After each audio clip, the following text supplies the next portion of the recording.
Before we dive into the story, drop a comment and let us know what city you're watching from. And don't forget to rate this story from 0 to 10. The end. Now, let's begin. The executive boardroom on the 42nd floor of Sterling Tower gleamed with polished mahogany and floor-to-ceiling windows that framed Chicago's skyline like a postcard. Amber Hayes stood at the head of the table, her cream blazer perfectly pressed, her presentation clicker gripped so tightly her knuckles had gone white. Around the table sat 7 board members, their expressions ranging from bored to barely concealed hostile. And at the far end, arms crossed and expression unreadable, sat Dominic Sterling himself. Billionaire, real estate mogul, the man whose empire had swallowed 3 competitors in the last year alone, and currently the most arrogant human being Amber had ever had the misfortune of working for. Not that she worked for him directly. Amber was a mid-level project coordinator at Sterling Development Group, which meant she organized other people's brilliance and got none of the credit. Today, however, her boss, Gerald, had food poisoning, which meant Amber was presenting the Riverside Tower proposal to the board, which meant she was currently experiencing what could only be described as a waking nightmare. "Ms. Hayes," Dominic's voice cut through her racing thoughts like a blade through silk. Smooth, cold, devastatingly precise. "Did you plan to stand there all morning or actually present something?" Heat flooded Amber's cheeks. "Yes, sorry, no. She clicked to the first slide. The Riverside Tower project represents a $15 million investment in Chicago's West Loop, targeting young professionals seeking luxury amenities with a sustainable focus. Sustainable. Dominic's lip curled slightly. That's the 3rd pitch this month using that word. Do any of you understand what it actually means? Or is it just the current buzzword designed to make wealthy people feel better about displacing lower-income resident? Amber blinked. That was not in Gerald's notes.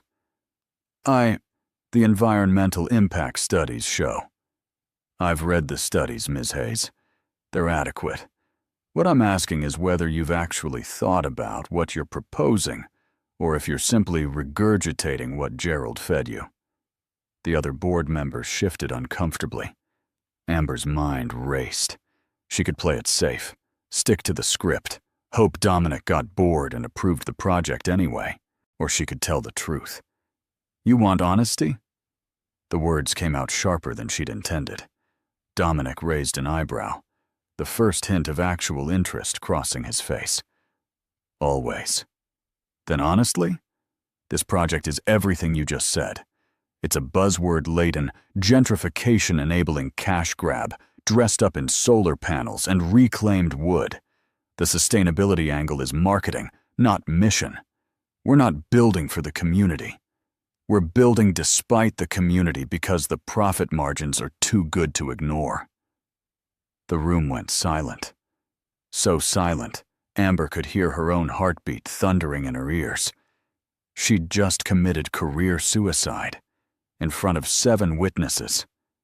Dominic leaned forward, his dark eyes fixed on her with an intensity that made her want to either run or stand taller.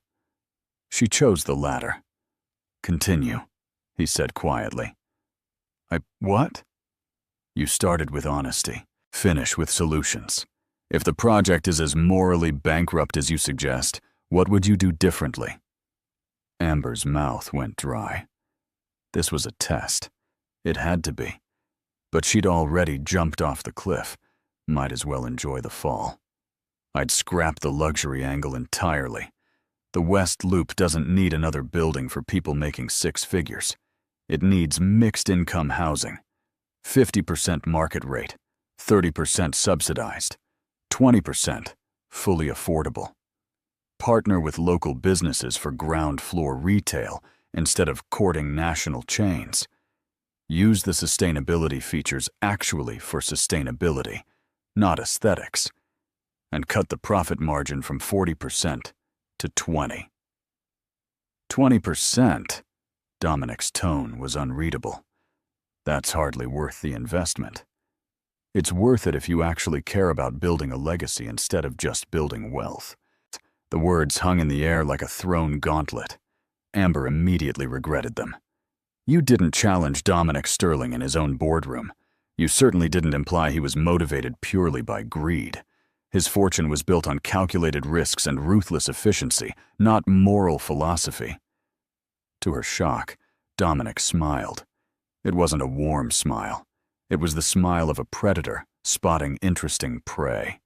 "Meeting adjourned," he said, standing. "Ms. Hayes, my office. Now."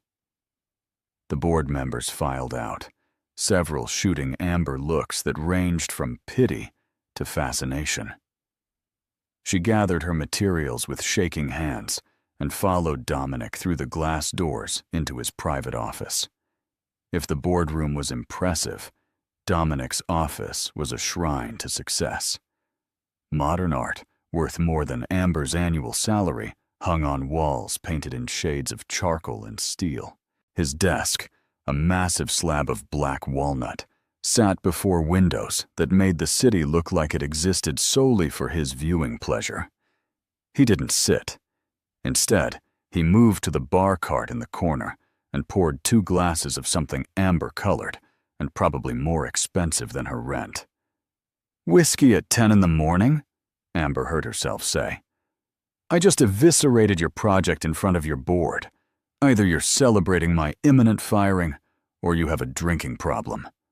Dominic turned, holding out a glass. "Third option. I'm impressed, and don't know how to process it." Amber took the glass on autopilot. "Impressed by someone insulting you?" "Impressed by someone telling the truth." He took a sip, his gaze never leaving hers. "Do you know how rare that is? Everyone in this building is so busy managing my ego or protecting their job that actual honesty has become extinct. You just called me a morally bankrupt gentrifier to my face. I called the project that, not you." "Same thing. I approved the project." He moved to the window. "You were right, by the way, about all of it. The Riverside Tower is exactly what you said. I knew it when I approved the initial proposal. I approved it anyway because Gerald's numbers were good, and I'm a businessman, not a philanthropist." "Then why am I here instead of being escorted out by security?" Dominic glanced back at her. "Because I have a proposition, and because watching you defend your principles while your entire career hung in the balance was the most interesting thing that's happened to me in months." Amber set down her untouched whiskey. "What kind of proposition?" "The kind that will either make your career or confirm every suspicion you have about me being a soulless capitalist." He smiled again, sharper this time. "I lost a bet." Amber blinked. "I'm sorry." "Last night. Poker game with my brother and a few investors. I was certain I had a winning hand. I was wrong. The terms of my loss were creative." "I don't understand what this has to do with me." "The bet stipulated that I have to work as someone's assistant for 1 week. Full immersion, no special treatment. I take orders, complete menial tasks, experience what it's like to be at the bottom of the hierarchy I built." He turned fully to face her. "And I get to choose whose assistant I become. I choose you." Amber laughed, actually laughed. "You're joking." "I never joke about bets or business. You want to be my assistant. You, Dominic Sterling, billionaire real estate mogul, want to fetch my coffee and file my paperwork." "Among other things, yes." "Why me?" "Because you'll be the hardest on me. Because you clearly think I'm out of touch with the people who actually keep this company running. And because if I'm going to humiliate myself for a week, I'd rather do it with someone who won't waste the opportunity trying to impress me." Amber stared at him. This was insane. Completely, utterly insane. When does this start? Tomorrow, 8 a.m. I'll report to your office, such as it is. You give me assignments. I complete them. For 1 week, you're the boss. And after the week? After the week, we return to normal hierarchy. But during those 7 days, you have complete authority over my time and tasks. Within reason. What counts as reason? Nothing illegal. Nothing that damages the company. Beyond that? He shrugged. Surprise me. Amber's mind raced. This was an opportunity that would never come again. A chance to show Dominic Sterling what it actually meant to work at the ground level of his empire. To make him understand the disconnect between boardroom decisions and human consequences. Or it was an elaborate test designed to expose her weaknesses. With men like Dominic, it was impossible to tell the difference. One condition, Amber said. Name it. After the week, you give my redesign of the Riverside Tower a fair consideration. Not a token gesture. Actual consideration.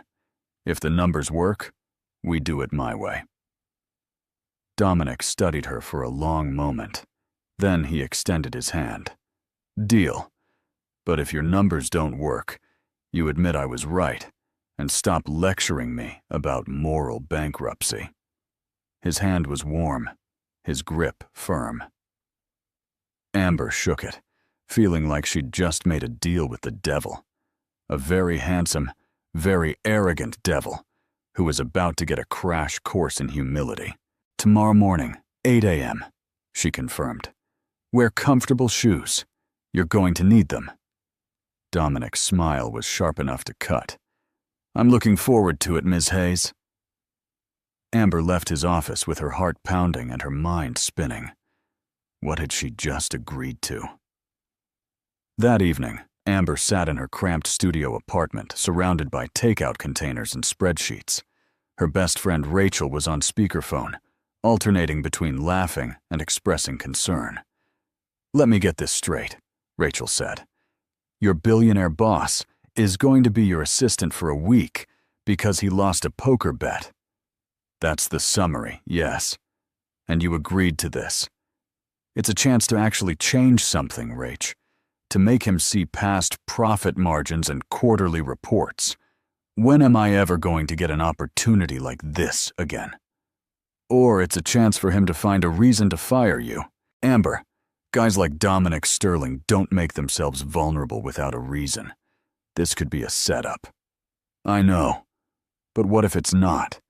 What if he's actually sincere? Rachel was quiet for a moment. Then you're about to spend a week with a man who's used to controlling everything, being forced to take orders. That's either going to be hilarious or a complete disaster. Both, Amber said. Definitely both. She hung up and stared at the spreadsheets. The Riverside Tower redesign was consuming her night, but she couldn't help it. If she was going to pitch this to Dominic, it had to be bulletproof. Mixed-income housing wasn't just idealistic. It could work. It had to work. Her phone buzzed. An email. From Dominic. Subject line. Ground rules. Amber opened it. Ms. Hayes, in the interest of clarity, here are the parameters for our arrangement. I will arrive at 8 a.m. sharp each day and report to you. 2. I will complete any task you assign, provided it meets the previously discussed criteria. 3. You will not go easy on me out of fear or misplaced respect for my position. At the end of each day, we will debrief. Honest feedback on both sides. 5. No one else in the office knows about this arrangement. As far as they're concerned, I'm shadowing various departments for a corporate initiative. What happens during this week stays between us. No social media, no gossip. If at any point you feel uncomfortable or want to stop, we stop. No questions, no consequences. See you tomorrow. Don't disappoint me. DS Amber read the email 3 times. The last line sent a shiver down her spine. Not fear. Something else. Something she refused to examine too closely. She typed a reply. Mr. Sterling, one addition to your rules. 8. If at any point you want to quit, you can't. You made a bet. You honor it, no matter how uncomfortable it gets. See you at 8. Wear clothes you don't mind ruining. She hit send before she could second-guess herself. His response came 60 seconds later. Challenge accepted. Amber smiled, despite herself. This was either going to be the best week of her career or the most humiliating. Possibly both. She stayed up until 2 in the morning, planning. If Dominic Sterling wanted to experience what it meant to be at the bottom, she was going to give him the full immersion. Amber arrived at Sterling Development Group at 7:30 the next morning, her travel mug of coffee, her only companion in the still dark lobby. The building was eerily quiet, just security guards and the overnight cleaning crew finishing their shifts. She took the elevator to the 14th floor, where her office was located. Office was a generous term. It was a cubicle, a 7-by-7-foot box with fabric walls that had gone from beige to something closer to gray over the years. Her desk was cluttered with sticky notes, file folders, and a pothos plant she'd named Gerald Jr. out of spite. The fluorescent lights overhead flickered intermittently. The carpet had a stain of mysterious origin near the entrance. This was where she spent 50 hours a week. This was the reality for most of Sterling Development's employees. Dominic Sterling probably hadn't set foot on this floor in years. At 7:55, the elevator doors opened. Amber looked up from her computer and nearly choked on her coffee. Dominic Sterling stood in the entrance to the cubicle farm, and he looked wrong. Not bad. Definitely not bad. But wrong. Instead of his usual $1,000 suit, he wore dark jeans, a plain gray t-shirt, and sneakers. Actual sneakers. His hair, usually styled with precision, looked like he'd run his hands through it once and called it good. He looked younger, more human. Still unfairly attractive, but human. He spotted her and walked over, carrying 2 travel mugs. "Good morning, Ms. Hayes." His voice was carefully neutral. "I brought coffee. Wasn't sure how you took it, so I brought options. 1 black, 1 with cream and sugar." Amber stared at the offered mugs. "You brought me coffee. Isn't that what assistants do? Anticipate needs?" "Yes, but..." She trailed off. This was already surreal. She took the one with cream and sugar. "Thank you." "Where should I sit?" Dominic glanced around the cubicle. There was Amber's desk chair and one ancient rolling chair that listed slightly to the left. The rolling chair. But first, let me explain how today is going to work. She stood, pulling out a printed schedule. 8 to 9, you're going to shadow the mailroom. Marcus runs it. He'll show you how we process incoming and outgoing correspondence, packages, interoffice deliveries. 9 to 10:30, you're with facilities management. Carl handles maintenance requests. You'll be helping him with whatever's on the docket. Dominic's expression didn't change. And after that? After that, we'll see how you're doing. Questions? Just one. Is there a reason you're starting me in the mailroom and maintenance, or are you hazing me? You wanted to understand what it's like at the ground level. The mailroom and facilities are the foundation of this company. If they fail, everything else collapses.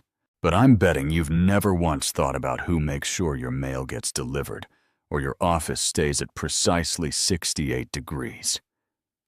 Dominic's jaw tightened fractionally. You'd be right. Then let's fix that. Amber grabbed her bag. Come on, Marcus starts sorting at 8 sharp. He doesn't tolerate lateness. They took the service elevator down to the basement, which smelled like old paper and industrial cleaner. The mailroom was a long space lined with sorting cubbies, conveyor belts, and industrial postage meters. Marcus, a man in his 50s with salt and pepper hair and the build of someone who lifted heavy boxes for a living, looked up as they entered. "Morning, Amber." His voice was friendly but cautious as his gaze shifted to Dominic. "This is the corporate shadow I told you about," Amber said smoothly. "Dominic. He's learning about all our departments this week. Thought he should start where everything starts?" Marcus's eyes narrowed slightly, like he recognized Dominic, but couldn't place him out of context. "Dominic, huh? You ever sorted mail before?" "No, sir." "Sir." Marcus cracked a smile. "I like this one. Most of the corporate types don't bother with courtesy." "All right, Dominic, you're with me. Amber, you sticking around?" "Just to make sure he settles in. Then I have actual work to do." Marcus handed Dominic a pair of work gloves. "First rule, everything's heavier than it looks. Second rule, we sort by floor and department, then by alphabetical. Third rule, if something looks damaged or suspicious, you tell me immediately. Got it?" "Got it." Dominic pulled on the gloves. For the next hour, Amber watched Dominic Sterling, Billionaire, sort mail. Packages thudded onto the conveyor belt. Marcus barked instructions. Dominic followed them without argument, his movements initially clumsy, but gradually finding rhythm. "This one goes to legal, 14th floor. That one's accounting, 9. Watch the edges on that box, it's marked fragile." Marcus didn't cut him any slack, and Dominic didn't ask for any. By 8:45, there was a sheen of sweat on Dominic's forehead. His gray shirt had a smudge of something dark on the shoulder. He'd dropped a box of staplers once, sending them skittering across the concrete floor, but he kept going. "All right," Marcus said finally. "You're slower than my 70-year-old mother, but you're trying. That counts for something. Amber, he survive?" "Barely," Amber said, though she was impressed. She'd expected complaints, or at minimum, signs of frustration. Instead, Dominic had just worked. Marcus clapped Dominic on the shoulder. "You come back tomorrow, I'll teach you the postage meter. That's where the real fun is." "I'll look forward to it," Dominic said, and he sounded almost sincere. They left the mailroom and headed toward facilities management on the second floor. In the stairwell, Dominic paused. "Can I ask you something?" "Depends on the question." "Why does Marcus work here? He's been with the company for 20 years, according to his employee badge. He could probably run logistics for a Fortune 500 company. Why stay in a basement sorting mail?" Amber looked at him.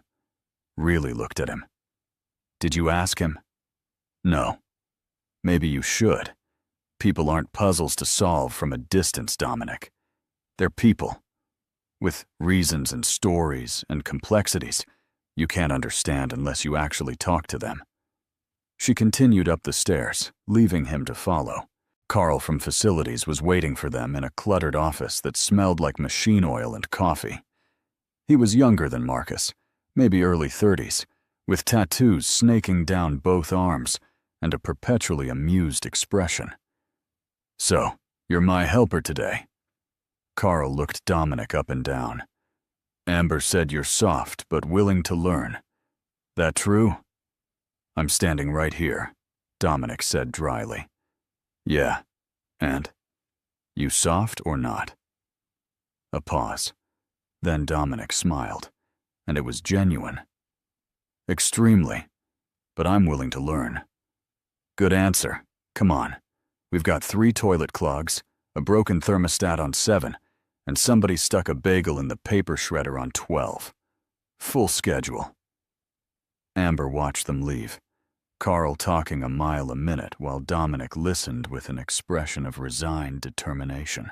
She pulled out her phone and took a picture of Dominic's retreating form, work gloves hanging from his back pocket.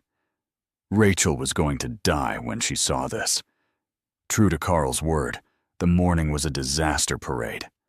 Amber checked in periodically, ostensibly to see how Dominic was doing, but mostly because watching him struggle with a toilet plunger was the most entertainment she'd had in months. "You gotta get the suction right," Carl was explaining, demonstrating the proper plunging technique. "It's all about the rhythm, like this." Dominic, kneeling on the bathroom floor in front of a clogged toilet in the third-floor men's room, looked like he was contemplating every life choice that had led to this moment. "This is degrading," he muttered. "This is your day one," Amber corrected from the doorway, unable to hide her smile. "And technically, you're not even doing it right. You're supposed to." "I know how to unclog a damn toilet," Dominic snapped. "Do you? Because from here, it looks like you're just stabbing at the water and hoping for results." Carl laughed. "She's right, man. Here, let me show you again." 20 minutes later, the toilet was unclogged.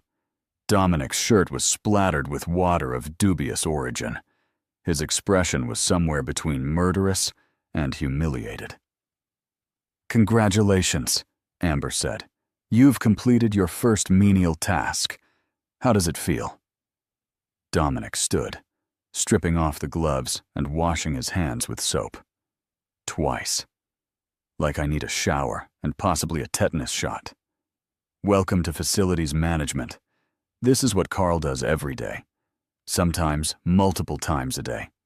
Because people in your building, people who work for you, don't think about what happens when they flush inappropriate things or overload the garbage disposal. She crossed her arms. "Still think the ground level doesn't matter?" Dominic dried his hands, his gaze meeting hers in the mirror. "I never said it didn't matter. You didn't have to. Your decisions say it for you." The tension between them crackled. Carl cleared his throat. I'm gonna go check on that thermostat. You two need a minute?" "No," they said in unison. Carl left anyway. Dominic turned to face Amber fully. "You're enjoying this." "Immensely. I agreed to be your assistant, not your punching bag for every grievance you have about corporate America. And yet, you're the CEO of corporate America, at least in this building. So yes, you get to be the punching bag. That was the deal." Dominic stepped closer, not threatening, but deliberate. Close enough that Amber could smell his cologne mixed with honest sweat and cleaning solution. "Here's what I'm learning, Ms. Hayes. You have a lot of anger. Justified, probably. But you're also assuming I've never struggled, never worked hard, that I was born with a silver spoon and everything came easy." "Wasn't it?" Amber challenged. "No. My father built this company from nothing. I watched him work 18-hour days. I saw what it cost him, cost our family. When I took over, everyone assumed I'd coast on his legacy. I've spent 10 years proving I'm not just his son, that I can build something that matters." His voice dropped. "But somewhere along the way, I stopped seeing the people who helped me build it. You're right about that, and I'm here to fix it. So yes, make me unclog toilets, make me sort mail, make me do every awful task you can think of. But don't mistake my privilege for ignorance. I'm trying to learn. Don't punish me for finally making the effort." The speech left Amber off balance. She'd expected defensiveness, maybe anger, not self-awareness, not vulnerability. She didn't know what to say. "You know what? Fine. Point taken. But you're not off the hook. We have 4 more days after this one, and a broken thermostat waiting on 7. Dominic's lips quirked. "Lead the way, boss." They spent the rest of the morning with Carl, who seemed to delight in giving Dominic the worst jobs, replacing the fluorescent bulbs that required climbing a rickety ladder, hauling boxes of supplies from the storage room, scrubbing the mystery stain near Amber's cubicle, which turned out to be ancient coffee. By noon, Dominic looked like he'd been through a war. Amber ordered them lunch from the deli down the street. They ate in her cubicle, Dominic sprawled in the listing chair while Amber perched on her desk. "This morning was hell," Dominic said, around a bite of his sandwich. "Tomorrow morning will be worse," Amber promised. "What's tomorrow?" "You're shadowing customer service. They handle complaints from tenants in our residential properties.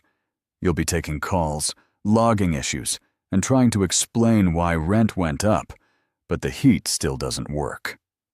Dominic groaned. "You really hate me." "I don't hate you. I just think you need perspective." She took a sip of her iced tea. "For what it's worth, you did better than I expected. Most executives would have quit after the toilet. Most executives didn't lose a bet to their insufferably smug younger brother. Tell me about the bet. What happened?" Dominic leaned back, closing his eyes. "Julian and I have always been competitive. He's a surgeon, brilliant, arrogant, somehow even worse than me about needing to win. We were playing poker with some investors. I had a full house. I was certain I had him. He had a straight flush. The bastard kept a perfect poker face until the reveal. The table went wild. Someone, probably Julian, suggested the loser had to do something humiliating. I said I'd do anything, because I thought I'd won." He opened his eyes, looking at her. "He suggested the assistant thing. Said I needed to understand what real work looked like. Everyone agreed, and I never backed down from a bet. Your brother sounds wise. My brother is an asshole, but yes, also wise." They ate in comfortable silence for a few minutes. Then Dominic said, "Tell me about you. How does someone end up working here with your kind of passion? You mean, how does someone end up trapped in corporate hell when they clearly hate it?" "That's not what I said." "It's what you meant." Amber sighed. "I needed a job. This one paid decently and had benefits. I thought I could make a difference, change things from the inside." 3 years later, I'm still filing other people's paperwork and watching gentrification get approved in boardrooms. So, yes, I'm a cliché, the idealist who sold out. You didn't sell out. You're still fighting. You proved that yesterday in the boardroom. And look where it got me, babysitting my boss while he learns to plunge toilets. Dominic smiled. Could be worse. How? You could be the one plunging the toilets. Despite herself, Amber laughed.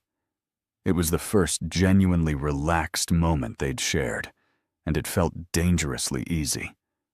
The afternoon was slightly less chaotic. Dominic helped Amber with filing, data entry, and organizing the disaster that was the project archive room.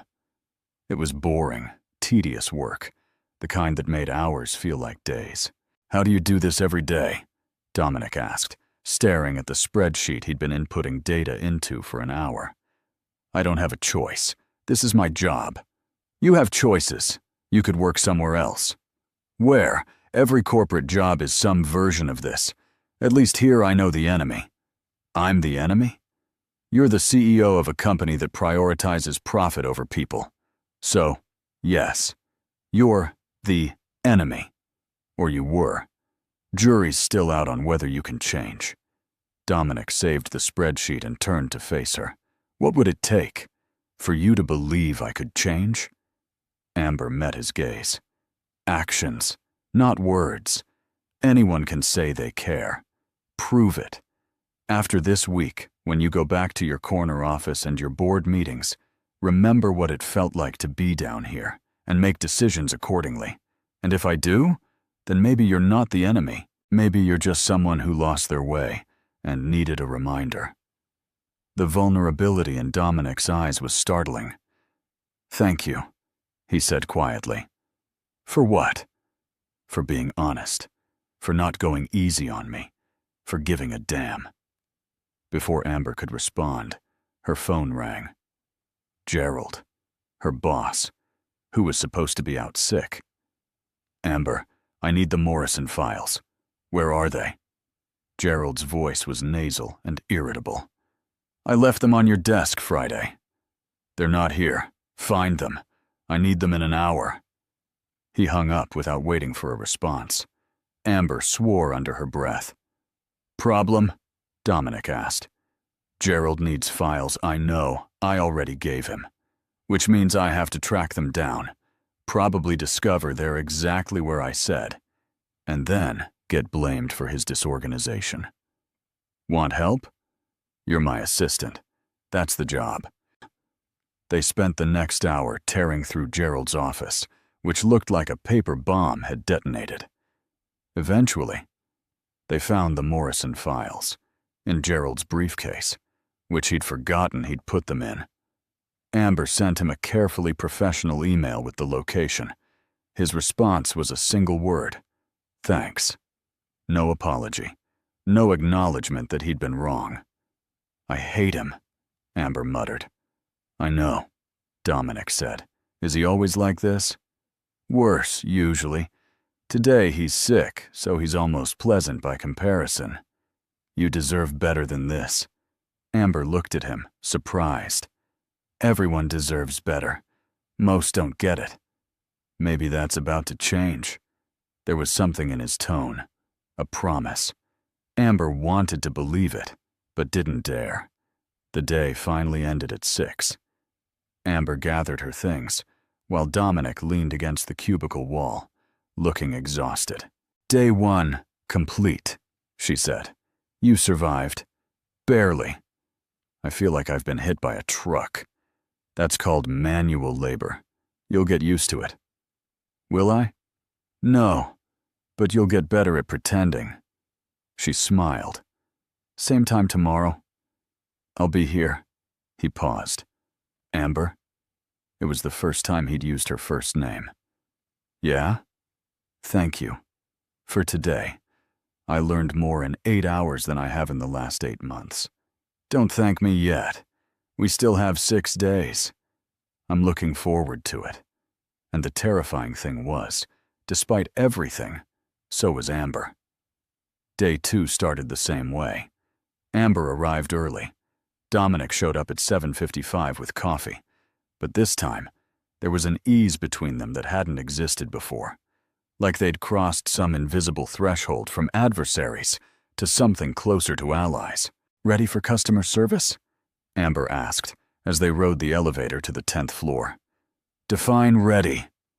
You know how to apologize for things that aren't your fault. Make promises you can't keep and stay calm while people scream at you? I'm a CEO. That's basically my job description. Then you'll be fine.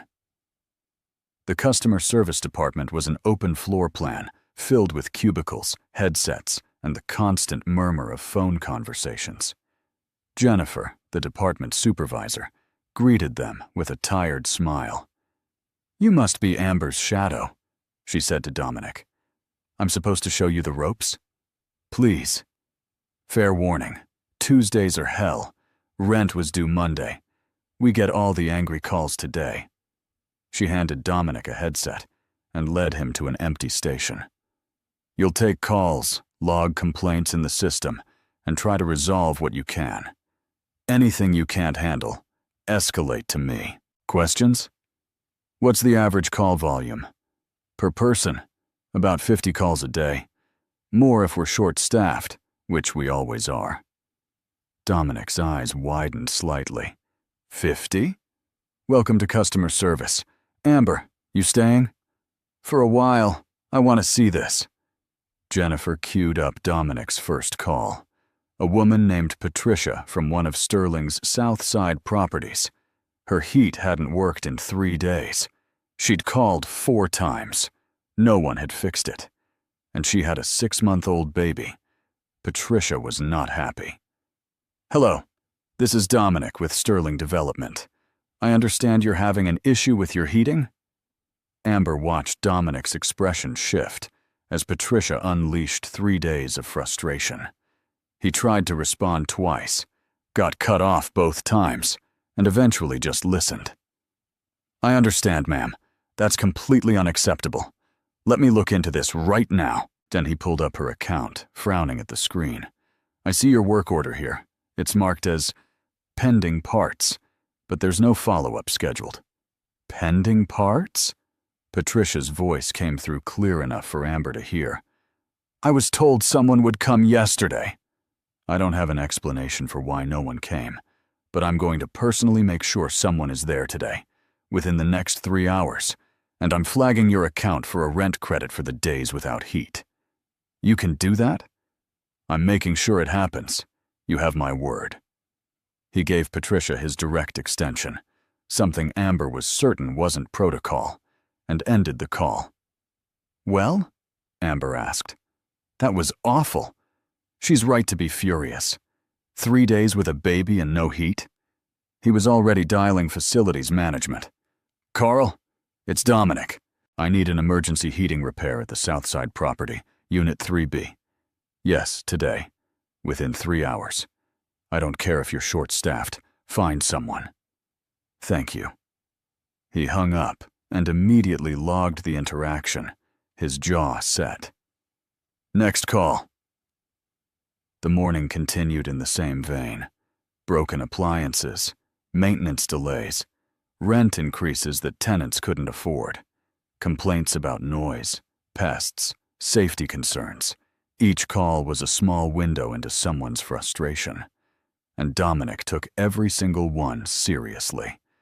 By 11, he'd taken 23 calls.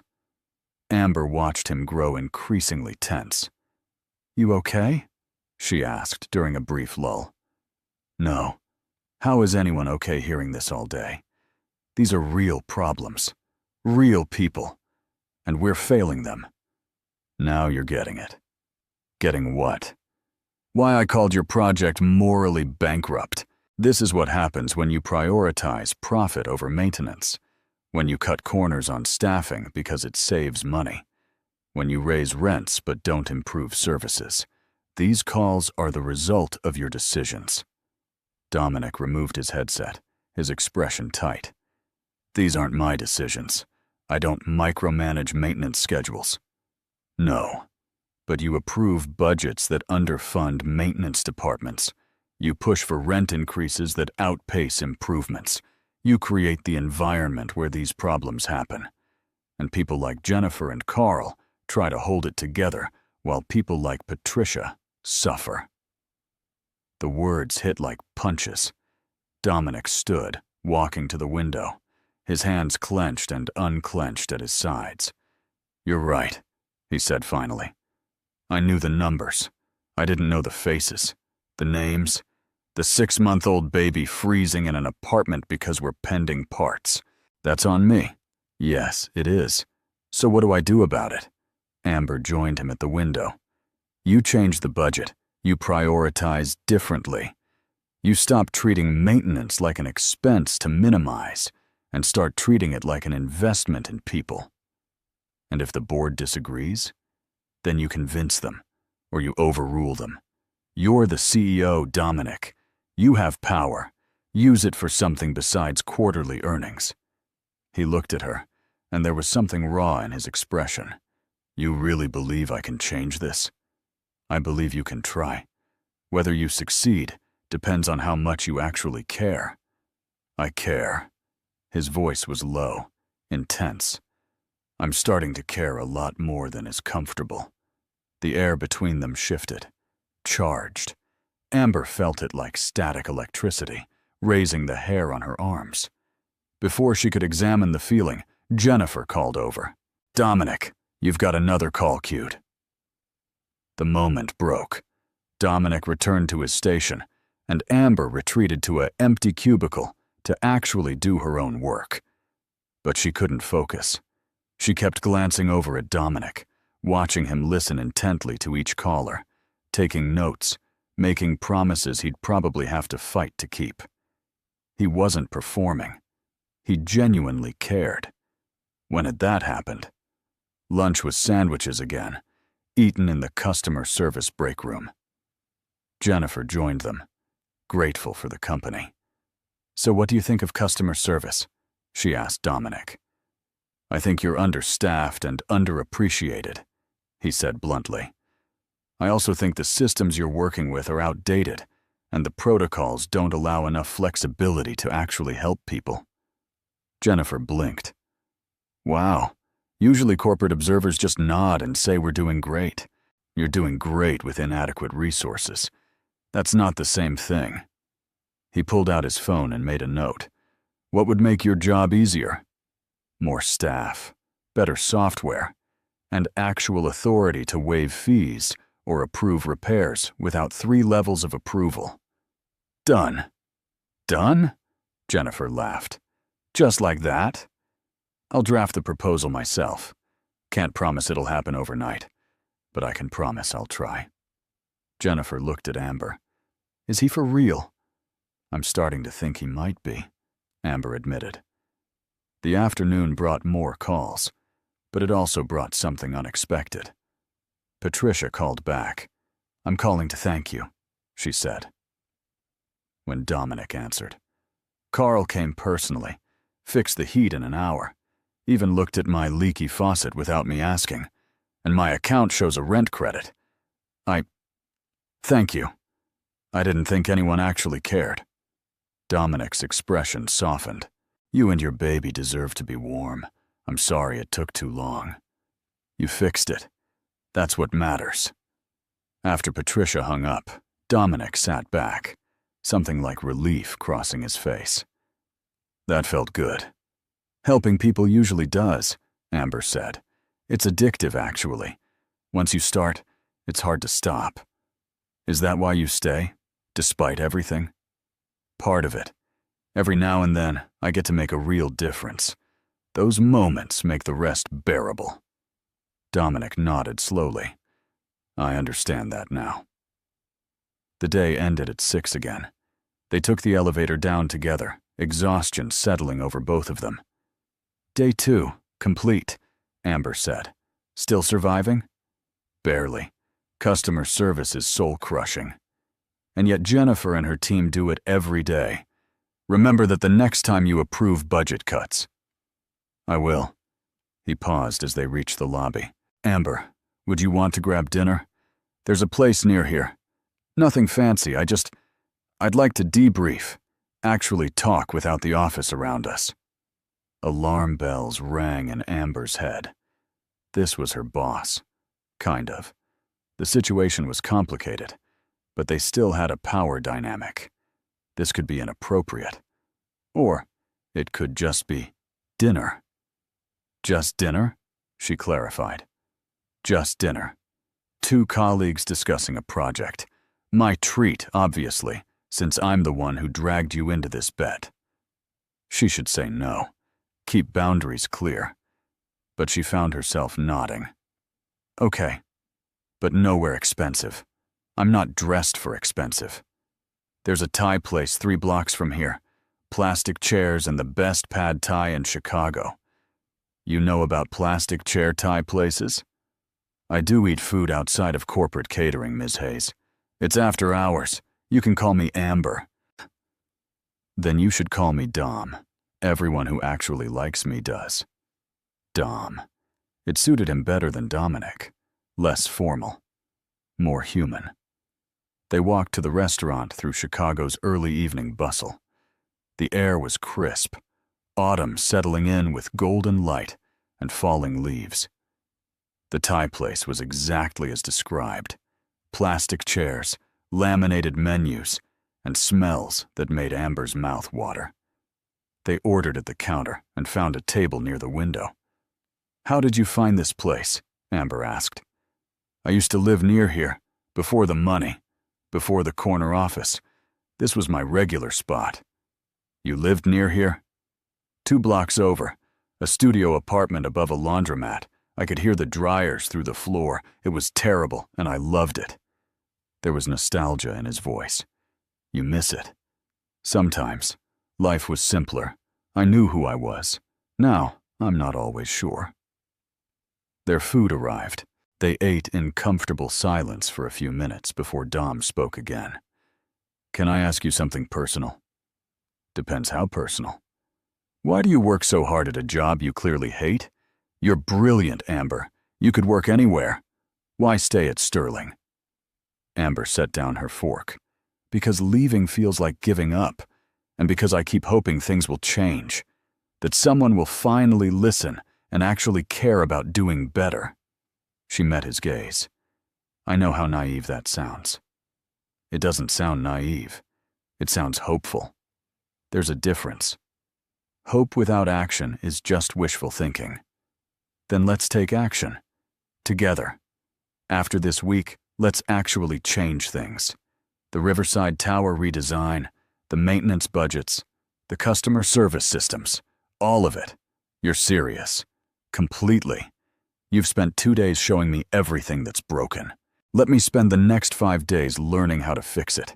Then, we actually fix it." Amber wanted to believe him. God, she wanted to. But belief required trust, and trust required proof. "Prove it," she said. "How?" "Tomorrow, day 3. I'm putting you somewhere that'll show me if you're really committed or if this is just performative empathy." "Where?" "You'll see." She smiled slightly. "Wear clothes you really don't mind ruining." Dom's eyes narrowed. "Should I be afraid?" "Probably." They finished dinner talking about everything except work. Amber learned that Dom played piano, that he'd wanted to be a teacher before family obligation redirected him, that he had a niece he adored and a complicated relationship with his father. Dom learned that Amber had grown up in a small town in Wisconsin, that she'd put herself through college working 3 jobs, that she loved old movies and had a possibly unhealthy addiction to true crime podcasts. By the time they parted ways at the train station, something had shifted between them. They weren't just boss and employee anymore.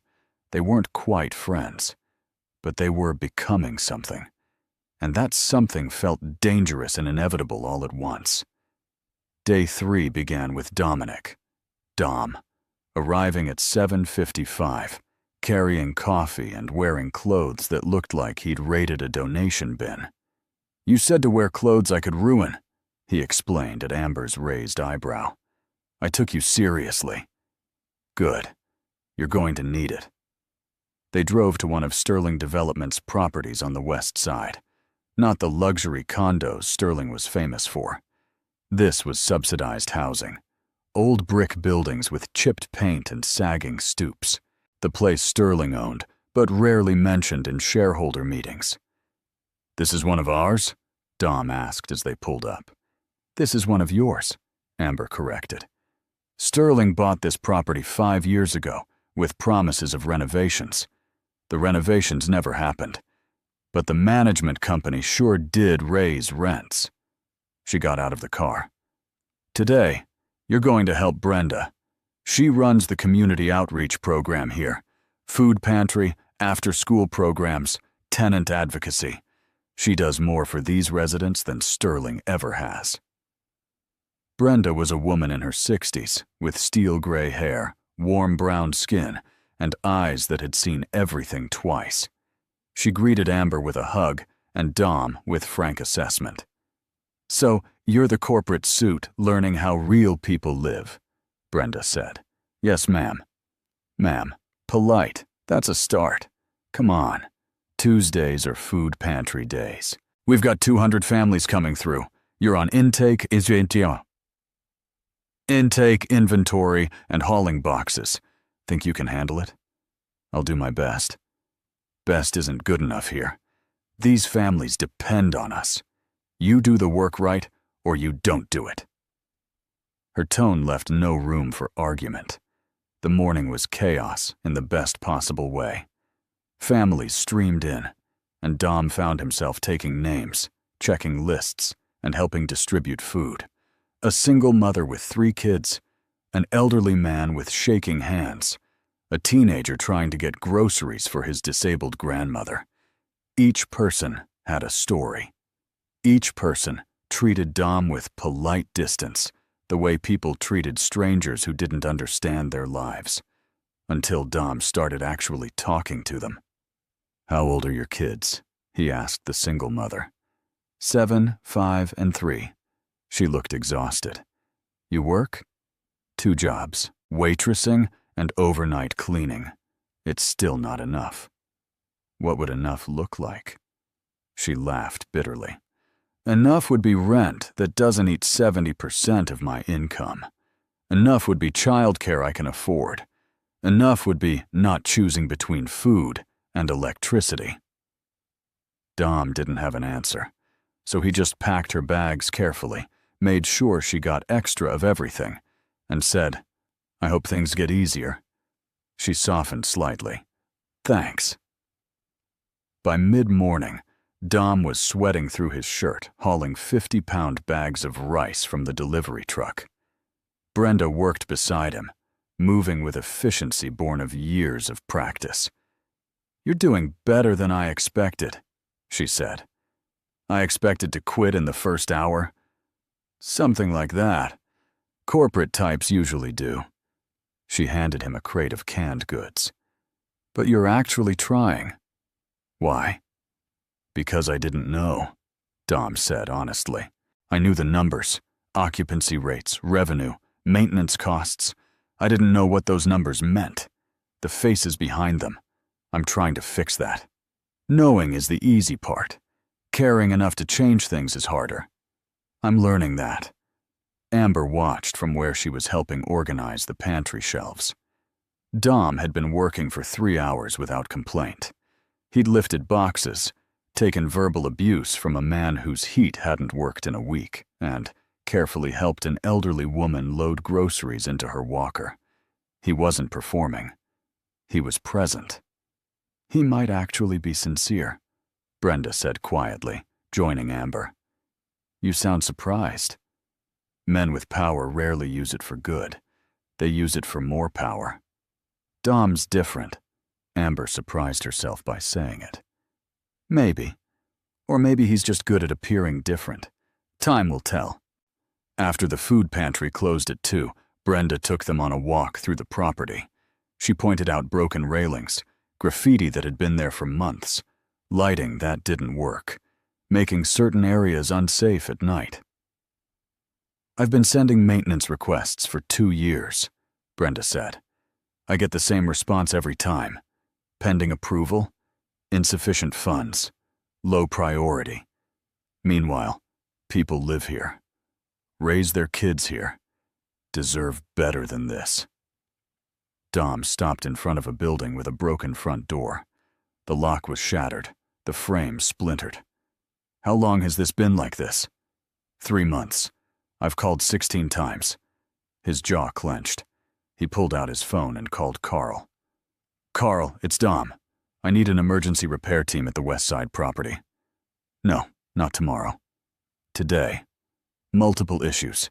I'm sending you photos right now." "Yes, I know it's expensive." "I don't care. Get it done." He hung up and started photographing everything. The broken door, the graffiti, the lights. Every problem Brenda had been documenting for 2 years. "They'll fix it?" Brenda asked, skeptical. "They'll fix it. And if they don't, I'll fix it myself." "You know how to fix a door?" "No, but I can learn. YouTube exists." Despite herself, Brenda smiled. "You're either very sincere or very good at lying." "I promise you, I'm sincere. This is unacceptable. I'm embarrassed it's been allowed to continue." He looked at Amber. "How many properties do we have like this?" 4 that I know of. Probably more that I don't. Get me a list. All of them. Every maintenance request that's been ignored. Every problem that's been classified as low priority. I want it all." "Dom, that's going to be a massive project. The board won't approve that kind of expenditure." "Then I'll do it without board approval. I have discretionary authority up to $5 million. Let's use it." Amber stared at him. "You're serious?" "Completely. These are our tenants, our responsibility. We've failed them. That changes now." Brenda looked between them, then at Dom. "I'm starting to like you, corporate suit. Don't make me regret it." They stayed until 6, helping Brenda close up the community center. Dom's clothes were filthy. his hair disheveled, exhaustion written in every line of his body. But there was also something else. Determination. "Thank you for today," he said to Brenda. "Don't thank me. Thank me by actually following through." "I will." On the drive back, Dom was quiet. Amber let him sit with his thoughts until he finally spoke. "I had no idea, absolutely no idea it was this bad. Now you do. How do you sit in board meetings approving projects like Riverside Tower, knowing places like this exist?" "I don't sit in board meetings. I rage in my cubicle and try to sleep at night." Dom laughed, but it was strained. "Fair point." He looked at her. "I'm sorry. For all of it. For every decision I made that prioritized profit over people. For every maintenance request I never saw because it didn't make it to my desk. For building luxury when people needed safety." "Apologies are words, Dom. Show me with actions." "I intend to." They drove in silence the rest of the way. When they reached Sterling Tower, neither moved to get out of the car. "3 days down," Amber said. 4 to go. Still committed?" "More than ever." "What's tomorrow?" "HR. You'll be sitting in on employee complaint hearings, sexual harassment claims, wage disputes, discrimination allegations, all the things that happen when you employ 800 people. Dom grimaced. "That sounds awful." "It is. But you need to understand what your employees face, the systems that fail them, the power dynamics you benefit from." "Understood. What time?" 8 a.m. Don't be late." Dom smiled slightly. "I'm never late." "You're exactly on time, which is different." "How?" "Being exactly on time means you've calculated down to the minute. Being early means you care enough to have buffer room. That's a cynical interpretation." "It's an accurate one." Dom laughed. A real laugh, warm and genuine. "You don't let me get away with anything, do you? That's the job, keeping you honest. You're good at it." His gaze held hers. "You're good at a lot of things, Amber Hayes." The car suddenly felt too small, too warm. Amber's heart picked up speed. "I should go," she said. "Yeah, me too." Neither moved. "Dom?" "Yeah?" "Thank you, for today, for actually listening. Brenda doesn't trust easily. The fact that she likes you means something." "What about you?" "What about me? Do you like me?" The question hung between them. Loaded. Dangerous. Amber should deflect. Should maintain professional distance. Should remember that this was still her boss. Kind of. And that whatever was building between them could only end badly. Instead, she said, "I'm starting to." Dom's smile was slow. Devastating. "Good. Because I more than like you. And that's becoming a problem." "Why a problem?" "Because in 4 days this ends. I go back to being CEO. You go back to your cubicle. And this thing between us doesn't fit anywhere in that reality." "Then maybe we change the reality." "How?" Amber didn't have an answer. So instead, she did something reckless. She leaned across the center console and kissed him. Just once. Soft and quick, and probably a terrible idea. When she pulled back, Dom's eyes were wide, his expressions stunned. "What was that?" "Proof that I'm even more impulsive than you," Amber said, her heart racing. "And possibly proof that I'm about to make a very stupid decision." "Stupid how?" "Falling for my boss. That's a disaster waiting to happen." "I'm not your boss this week. This week you're mine." He cupped her face, his thumb brushing her cheek. "And I'm falling too. Fast and hard, and completely against my better judgment. So what do we do?" "I don't know. But I know I'm not walking away from you after this week. Whatever it takes to make this work, we figure it out." "That's a big promise." "I don't make promises I don't keep." He kissed her then, deeper than she'd kissed him, full of the tension that had been building between them for 3 days. Amber melted into it, her hands fisting in his shirt, her mind going blissfully blank. This was a mistake. This was perfect. This was complicated and messy and inevitable. When they finally broke apart, both breathless, Dom rested his forehead against hers. 4 more days, he murmured. 4 more days to prove I'm worth the risk. You're already worth it, Amber whispered.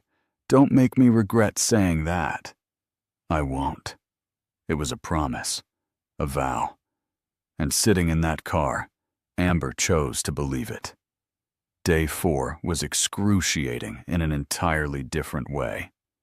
Human resources occupied the 12th floor, and the employee complaint hearings were a window into every ugly thing Amber had suspected happened at Sterling Development, but had never been able to prove.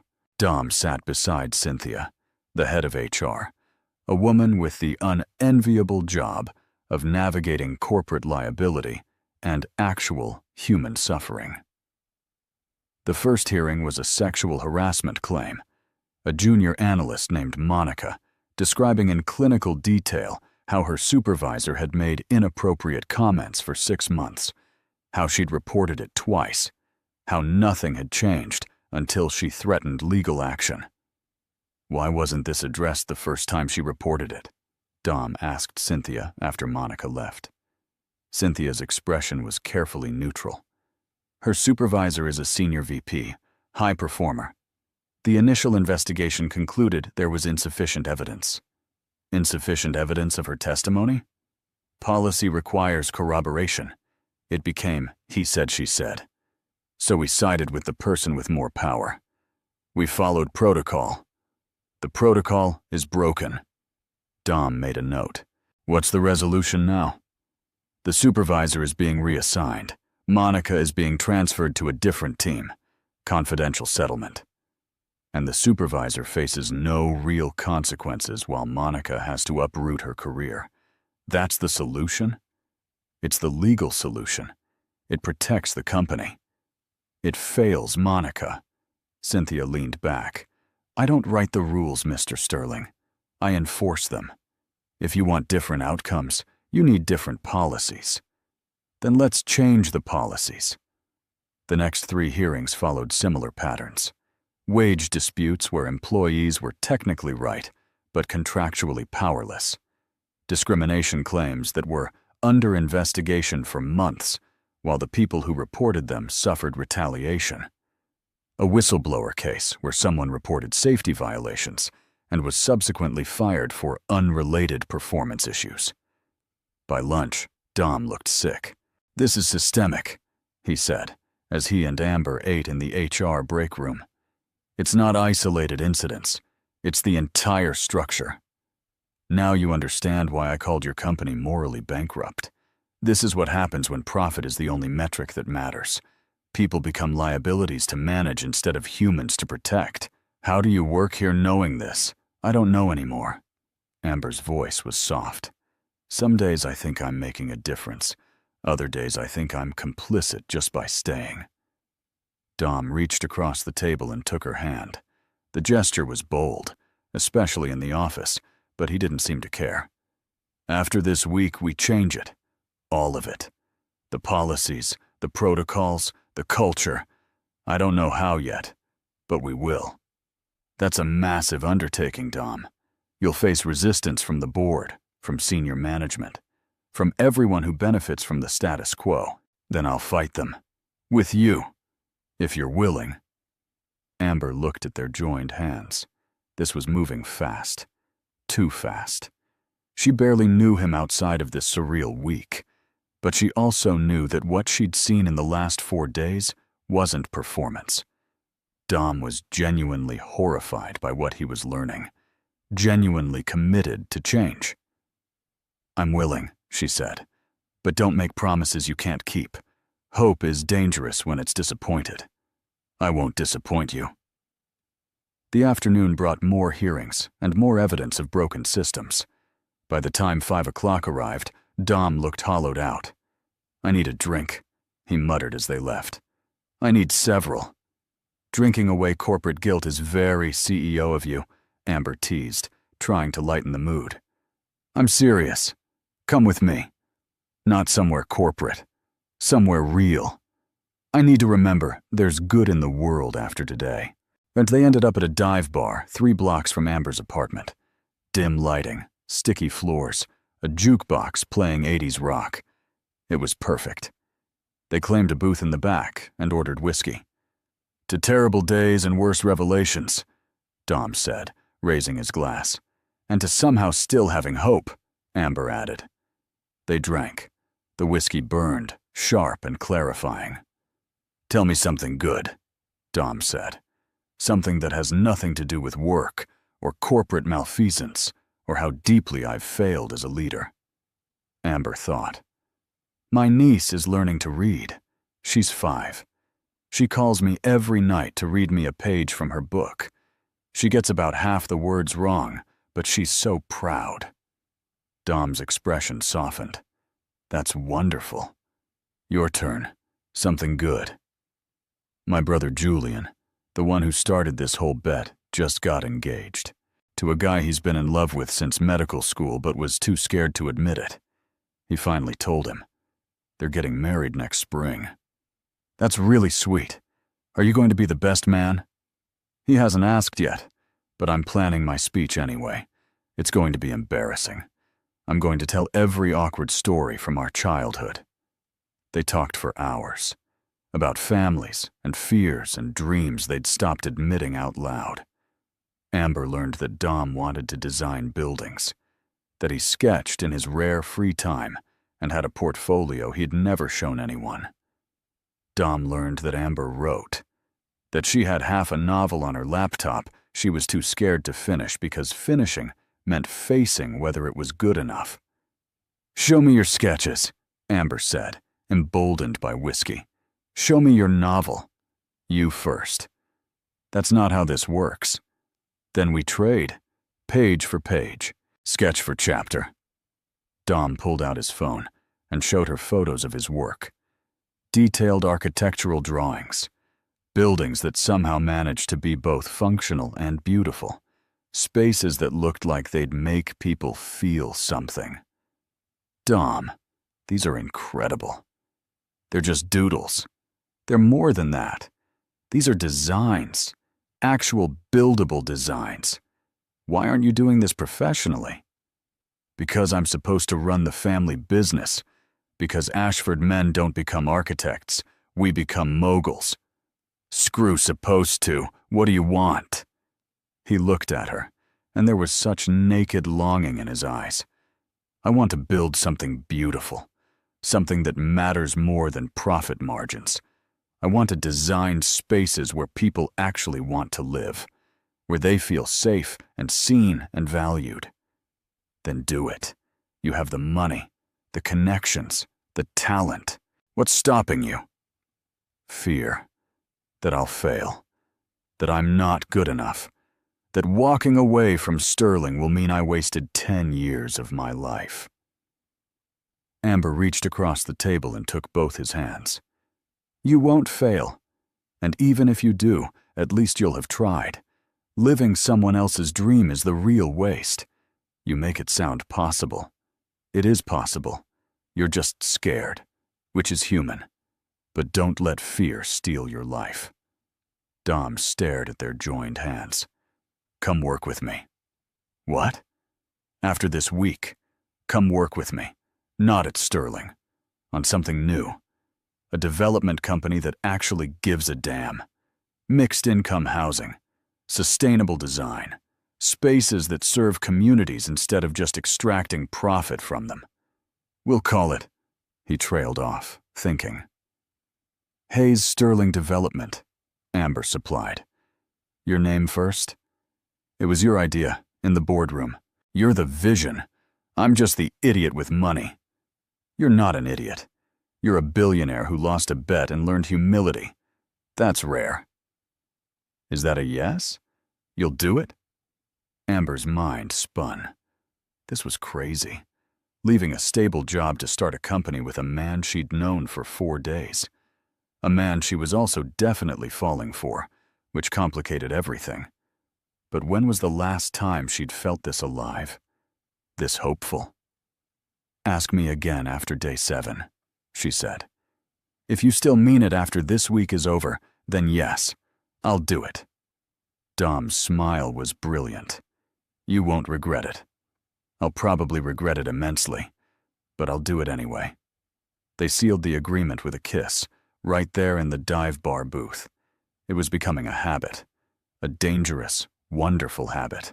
They stumbled back to Amber's apartment around midnight, not drunk, but definitely tipsy, laughing about something stupid Dom had said about office furniture.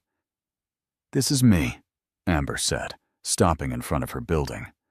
"Good night, Dom." "Can I come up?" The question hung heavy. They both knew what he was really asking. "That's a bad idea," Amber said, even as she unlocked the door. "Terrible idea," Dom agreed, following her inside. They made it to the 3rd floor before kissing again.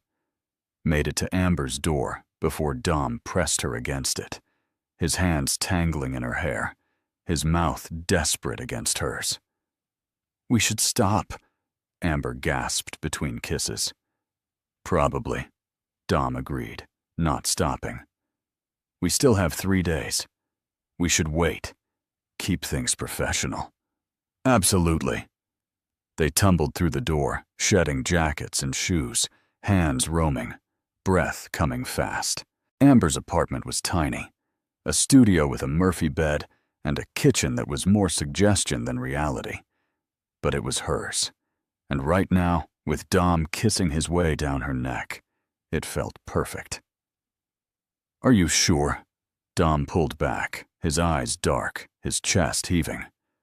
"We can stop. We should probably stop. This complicates everything." "Everything's already complicated." Amber pulled him back down. "But I'm sure. Are you?" "I've never been more sure of anything." They fell into bed tangled together, and for the first time in years, Amber felt like she was exactly where she was supposed to be. Amber woke to sunlight streaming through her window, and Dom's arm draped across her waist. For a moment, she just lay there, soaking in the warmth, the rightness of it. Then reality crashed in. She'd slept with her boss. Kind of. The situation was complicated, but HR would absolutely not see it that way. "You're spiraling," Dom's sleep-rough voice came from behind her. "I can feel you thinking from here." "I'm not spiraling." "You are.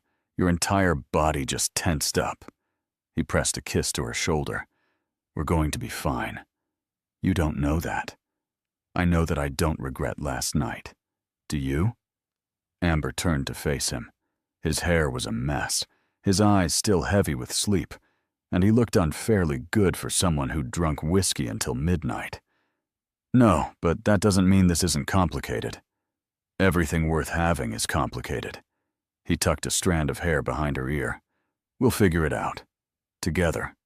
After the weekends." "What happens after the weekends?" "You go back to being CEO. I go back to being a mid-level coordinator. We live in completely different worlds." "Then we build a new world. The one we talked about last night. Hayes, Sterling Development. We make it real." "You were serious about that?" "Completely." He sat up, the sheet pooling around his waist. "I've spent 4 days seeing everything that's broken about Sterling. I don't want to spend the next 10 years perpetuating it. I want to build something better. With you." Amber searched his face for doubt and found none. "This is insane." The best things usually are. She kissed him because she didn't have words for what she was feeling. Fear and hope and possibility all tangled together. They had 3 more days. 3 days to see if this was real or just the product of an intense week in proximity. "Come on," Amber said, pulling away reluctantly. "We have work, and you have exactly 45 minutes to get home, change, and meet me at Sterling Tower. Day 5 starts at 8. What's day 5? You'll see. Dom groaned, but rolled out of bed. Amber watched him dress, committing the moment to memory. Just in case this all fell apart, she wanted to remember what it felt like to believe in possibility. Day 5 brought them to the construction site of one of Sterling's newest projects, a high-rise condo building in the South Loop, all glass and steel and expensive finishes. Dom arrived at the site in a hard hat and work boots, looking both out of place and somehow perfect. "Today you're working with the construction crew," Amber explained. "Actually building instead of just approving blueprints." The foreman, a man named Eddie with arms like tree trunks and a no-nonsense attitude, looked Dom up and down. "You're the shadow?" "That's me." "You know how to use power tools?" "I'm a fast learner." Eddie grunted. "We'll see. Come on. We're framing out the 15th floor. Try to keep up." And the work was brutal. Physical in a way Dom's gym sessions had never prepared him for. Hauling lumber, operating saws, hammering until his shoulders screamed. Eddie and his crew didn't cut Dom any slack, and Dom didn't ask for any. "You're doing better than the last corporate guy," Eddie said during a break. "He lasted 2 hours before claiming a meeting emergency." "What happened to him?" "Still works here. Approved a budget cut that eliminated safety training for new hires. 3 months later, a kid fell from scaffolding. Broke both legs." Eddie's expression was hard. "So forgive me if I don't trust corporate observers. That's unacceptable. Is the kid okay?" "He'll walk again. Eventually." Company settled quietly. "He signed an NDA." Dom felt sick. That should have been reported. Investigated. It was investigated. Internal investigation found no wrongdoing. Just an accident. But accidents don't happen when people are properly trained. "I'll look into it." "Will you?" Eddie's skepticism was clear. "Or will you go back to your office and forget this conversation happened?" "I'll look into it," Dom repeated. "And I'll fix it. You have my word." Eddie studied him, then nodded once. "We'll see." The day was long and exhausting. By the time they broke for lunch, Dom had splinters in his hands, sawdust in his hair, and a new appreciation for physical labor. "Thinking about changing careers?" Amber teased, sitting beside him on a stack of lumber. "Thinking about how disconnected I've been from the actual work. Eddie's right to not trust me. Why would he? I'm just another suit who'll disappear when this is over." "Then don't disappear. Follow through. Prove you're different." Dom looked at the construction site, the skeleton of a building that would become luxury condos for people who could afford $2,000 monthly maintenance fees. "This should be mixed income," he said abruptly. "This building. It's not too late. We're only 15 floors up. We could redesign the upper floors, make half of them affordable." "Dom, that would cost millions. Change orders, delays, lost revenue from the luxury units." "I don't care. This is what we should be building, not just luxury boxes for the wealthy." He stood, his decision made. "I'm calling the architects." "Right now?" "Right now." He pulled out his phone and walked away. Amber watched him go, something warm and terrifying blooming in her chest. He meant it. He actually meant it. 20 minutes later, Dom returned. "Meeting scheduled for Monday. I'm proposing the redesign to the board. They're going to hate it." "Probably." "You'll be there to present with me? Are you sure? That'll reveal that we've been working together. It might raise questions." "Let them question. You're the one who opened my eyes to what we should be building. You deserve credit. I could also lose my job if the board decides I've overstepped. Then you come work with me, at Hayes Sterling. Either way, you're not getting rid of me." Amber laughed despite the fear. "You're very presumptuous for an assistant." "I'm a terrible assistant, but I'm a decent human being.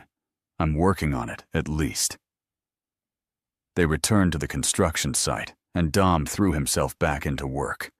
By the end of the day, he'd earned a grudging respect from Eddie's crew, not acceptance, but acknowledgement that he'd tried. 2 more days, Dom said as they drove back. His hands were wrapped in bandages from the splinters. Then what? Then we face reality. The board. Our jobs. Whatever happens. Are you scared? Terrified, but also excited. This week has been the most exhausting, eye-opening, important week of my life. He glanced at her. Because of the work, but also because of you.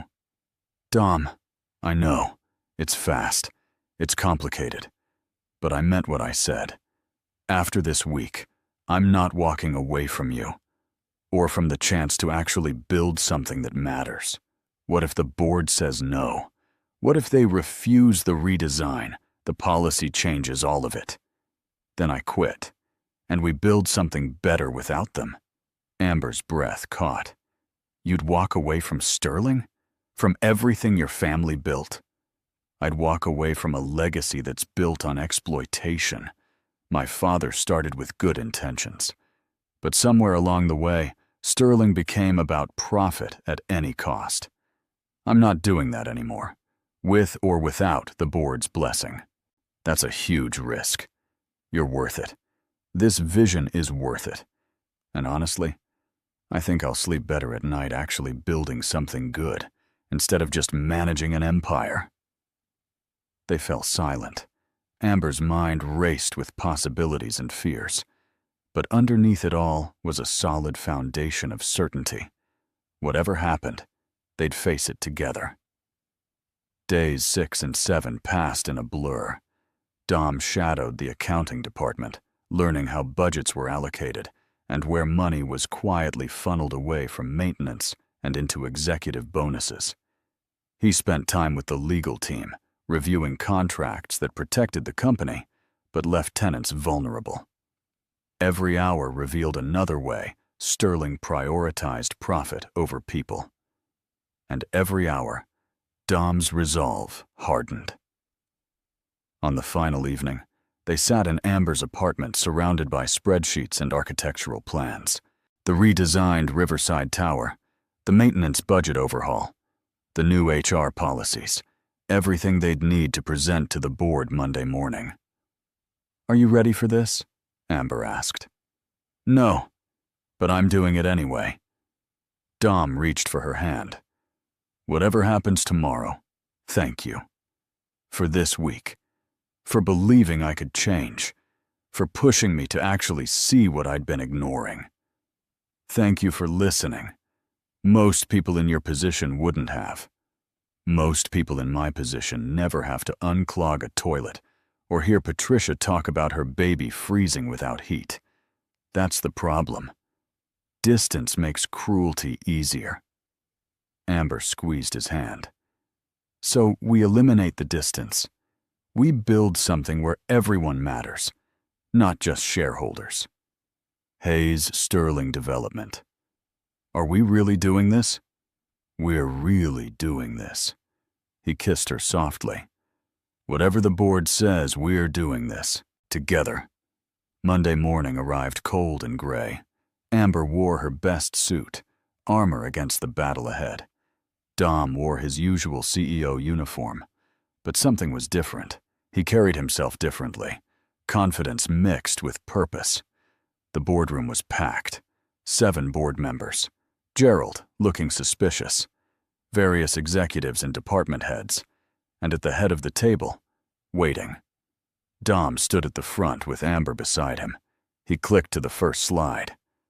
Ladies and gentlemen, this week I participated in an exercise that changed my perspective on everything Sterling Development does.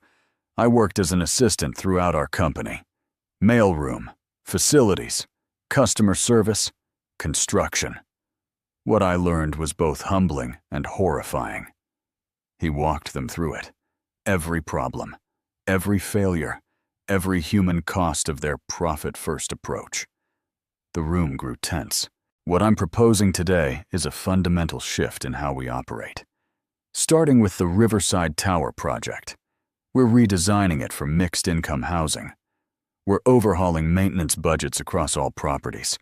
We're implementing new HR policies that actually protect employees instead of just shielding us from liability. Mr. Sterling, one board member interrupted, what you're describing would cost tens of millions and significantly reduce profit margins. It would, Dom agreed. It would also be the right thing to do, and I believe it's sustainable long-term. Ms. Hayes has run the numbers. Amber? Amber stepped forward, her heart pounding. She presented the financial models they'd built, showed how mixed-income housing could work, how better maintenance actually reduced long-term costs, how protecting employees reduced turnover and training expenses. The board listened, some skeptically, some thoughtfully. When she finished, silence filled the room. Then Gerald spoke. Ms. Hayes, you've overstepped your position significantly. These proposals are not your purview. She was acting at my request, Dom said firmly. And her proposals are sound, better than sound. They're the future of this company, if we're smart enough to embrace them. And if we're not? Another board member asked. Dom looked at Amber, then back at the board. Then I resign, and I start a development company that will do what Sterling should have been doing all along. I'd rather build something small and meaningful than maintain an empire built on exploitation. The room erupted. Arguments broke out. Gerald looked apoplectic, but Dom stood his ground, Amber beside him. In the end, the vote was split. 4 in favor, 3 against. The changes would move forward. Not easily, with compromises and battles ahead, but forward. After the meeting, Dom pulled Amber aside. We did it. We survived. That's different from winning. It's a start, and even if they'd voted no, we would have been okay, because we have each other, and a plan. Hayes Sterling Development. Unless you want to call it something else. No. It's perfect. Amber kissed him, right there in the hallway. Let Gerald see. Let anyone who wanted to judge see. She was done apologizing for choosing something real. 6 months later, Hayes Sterling Development opened its first property. Mixed-income housing in the West Loop. 50 units. Beautiful design by Dom. Community-focused management by Amber. Brenda ran the community programs. Carl handled maintenance. Marcus from the mailroom oversaw logistics. It was small, but it was theirs. And it was good. Dom and Amber stood on the roof at the opening celebration, watching the sun set over Chicago. Think we'll make it? Amber asked. The company or us? Both. Definitely us. The company's a work in progress, but we are inevitable. That's very romantic. I'm a very romantic guy. You should see my architectural drawings. They're basically love letters in blueprint form. Amber laughed and kissed him. Below them, their building hummed with life, people moving into homes they could afford,